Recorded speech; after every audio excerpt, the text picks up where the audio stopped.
Olá, bom dia para você. O programa Respostas está de volta. Nós que estamos aqui aos sábados, das 10 às 11, exatamente para estar com você, para ajudar você no seu caminho, naquele discernimento cotidiano que você precisa fazer, o que faço aqui, o que decido aqui, qual decisão eu tomo. Esse programa quer nos ajudar a viver no cotidiano das nossas comunidades e também na nossa vida social, exatamente para buscar na palavra de Deus, na tradição da nossa fé, na revelação, as respostas que nós precisamos para encontrar o caminho de Deus, o caminho do seguimento de Cristo. Porque todos nós queremos ir para o céu, né? Mas nós precisamos seguir as pegadas do Mestre Jesus. É Ele quem nos leva ao Pai. Nós queremos seguir o caminho da luz, porque todos nós, eu e você, somos filhos e filhas da luz. Nesse sentido, a luz ilumina esse nosso caminho, né? Essa nossa peregrinação. E de fato nós falávamos já no encontro passado, não sei se você se recorda, que nós estamos falando do mistério da igreja. O primeiro capítulo da Lumen Gentium, que é esse documento tão importante do Concílio Vaticano II, fala desse mistério e dessa igreja que faz a sua peregrinação neste mundo, entre as consolações de Deus, né? E as tribulações, entre consolação e tribulação, anunciando a cruz do Senhor até que Ele venha, até que Ele volte. Então esse é um caminho, né? A igreja faz o seu caminho e cada cristão no seu discipulado, no seu desejo de seguir as pegadas do Mestre, também faz seu caminho. E agora nós vamos continuar a nossa reflexão hoje, nós vamos colocar para você aí um texto em continuidade com esse tema, né, da igreja, o texto da Lumen Gentium. E vejam que nós estamos agora entrando no capítulo 2. Atenção, o primeiro capítulo da Lumen Gentium tratou sobre o mistério da igreja. Vejam, é a igreja reunida em concílio refletindo sobre o seu mistério. Qual que é a natureza da igreja? Qual que é a missão específica desta igreja? Agora, no capítulo 2, nós vamos perceber que a igreja vai tratar de um tema muito importante tirado da Sagrada Escritura, já presente na revelação na Antiga Aliança.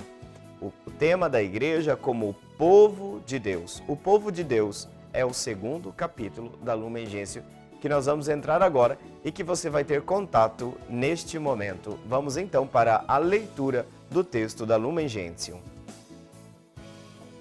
A nova aliança com o novo povo de Deus.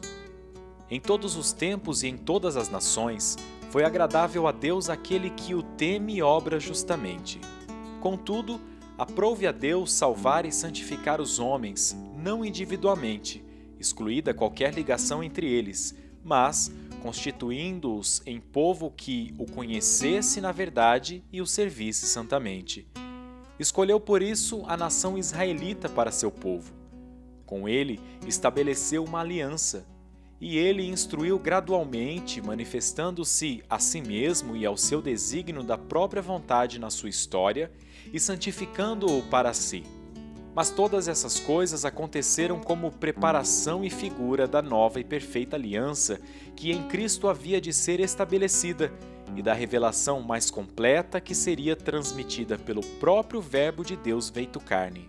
Eis que virão dias, diz o Senhor, em que estabelecerei com a casa de Israel e a casa de Judá uma nova aliança.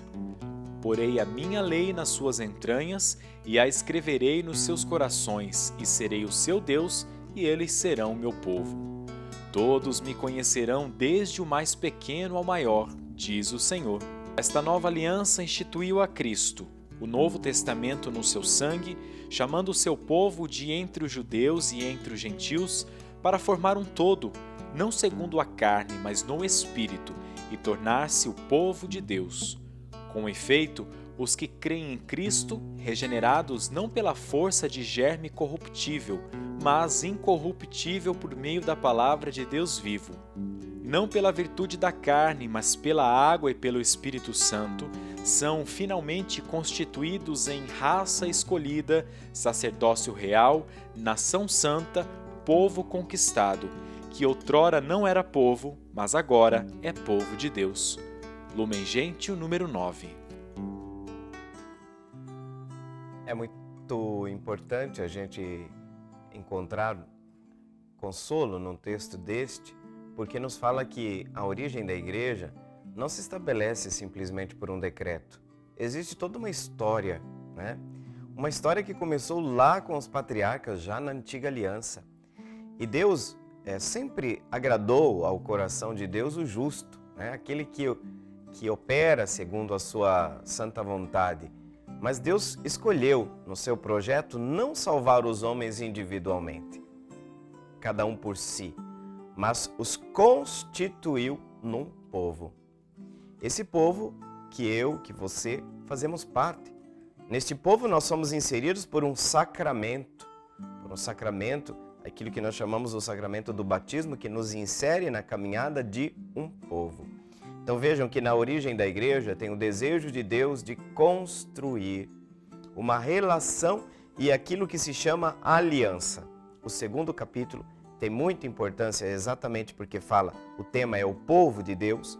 A igreja vista com esta imagem tão rica, retirada já da fase preparatória da chamada antiga aliança, um termo tão importante como esse, né? O povo de Deus, a igreja é o povo de Deus, né? Nesse sentido, deixa claro que essa comunhão que existe dentro do seio da Santíssima Trindade deve ser vivida dentro de uma comunidade. E nesse sentido, esse povo tem uma meta. A meta desse povo é chegar à Terra Prometida. Mas a Terra Prometida, num contexto da Antiga Aliança, para nós o que é hoje? Chegamos a contemplar plenamente as maravilhas de Deus, chegamos àquilo que nós chamamos de céu, daquela realidade que o amor de Deus preparou para todos nós. Enquanto isso, nós vamos peregrinando, né? Então, nesse projeto que Deus tem para salvar a humanidade, Ele escolhe um povo. Tem uma escolha e se estabelece uma aliança. Na origem da nossa fé existe um convite, existe um chamado. Por isso que a primeira vocação de todos nós é o quê? Não é ser padre, ser bispo ou ser leigo. A primeira vocação que nós temos é a vocação de sermos chamados a sermos cristãos, né? A entrarmos na dinâmica da construção desse reino, né? Todos unidos por um mesmo objetivo. Todos unidos dentro de um mesmo projeto. Por isso que as divisões no corpo de Cristo são causam uma profunda tristeza no coração de Deus. Então, esse Deus escolhe este povo exatamente porque o seu projeto de salvação quer construir com este povo uma aliança. O texto falou aí, né? Aprove a Deus. Deus quis santificar e salvar os homens não individualmente, mas como povo, né? Não excluindo qualquer ligação entre eles, mas constituindo-os como povo. E esse povo, ele estabelece uma aliança. Gradativamente, Deus vai revelando o seu amor, que começa na antiga aliança e que atinge o seu máximo na nova aliança. Mas a nova aliança já é baseada no sangue do próprio Cristo. É o sangue do Cordeiro, não mais dos animais da antiga aliança, mas é o próprio Cristo que agora aqui sela essa nova e também chamada eterna aliança. Vejam que esse povo é unido num só batismo, esse povo tem um só Senhor que por nós se entregou. Então vejam que a igreja é muito ligada ao seu nascimento, a sua gênese, está muito ligada ao mistério pascal, né? Ao mistério da paixão, da morte e da ressurreição do Senhor, porque é na entrega do Filho de Deus na cruz que nasce, digamos, esta nova aliança. Nova porque já existia uma antiga, mas agora ela é infinitamente superada por causa, digamos, da qualidade daquilo que agora é pautada essa aliança. No que é pautada essa aliança? Na fidelidade do Filho ao Pai. Não é mais na nossa fidelidade. Não é na fidelidade do povo, mas é baseada na fidelidade do próprio Deus que entrega o seu Filho e esse Filho que se entrega por todos nós. Por isso, meu irmão, minha irmã, nós fazemos parte de uma igreja, da família de Deus, porque existe também entre nós uma aliança de comunhão. O que significa essa aliança de comunhão? Significa exatamente que nós temos que viver o nosso caminho de santificação em comunidade. A comunidade é o lugar da nossa salvação. Deus nos fez só, mas não nos salva sozinho. Mas aí você pode dizer, nossa, padre, mas é tão difícil viver em comunidade? Sim, é difícil. Mas é o lugar que Deus escolheu para mim e para você se santificar. Porque o irmão também nos santifica, né? O irmão nos ajuda a nos melhorar, a nos purificar. Então, nesse sentido, não existe caminho para Deus distante do irmão.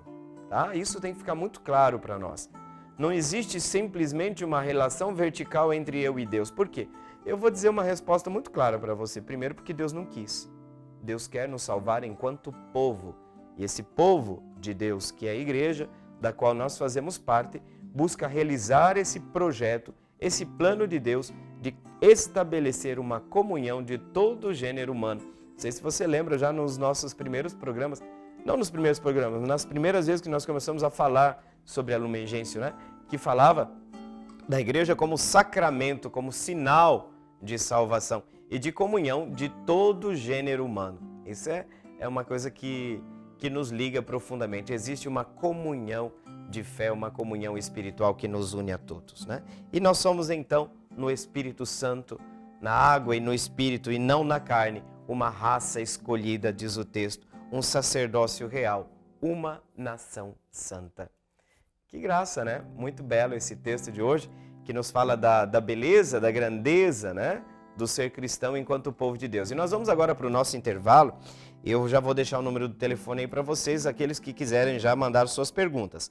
O número do telefone é 3349-1015, ou também você pode enviar pelo WhatsApp, 993470532. Não saia daí que a gente já está voltando.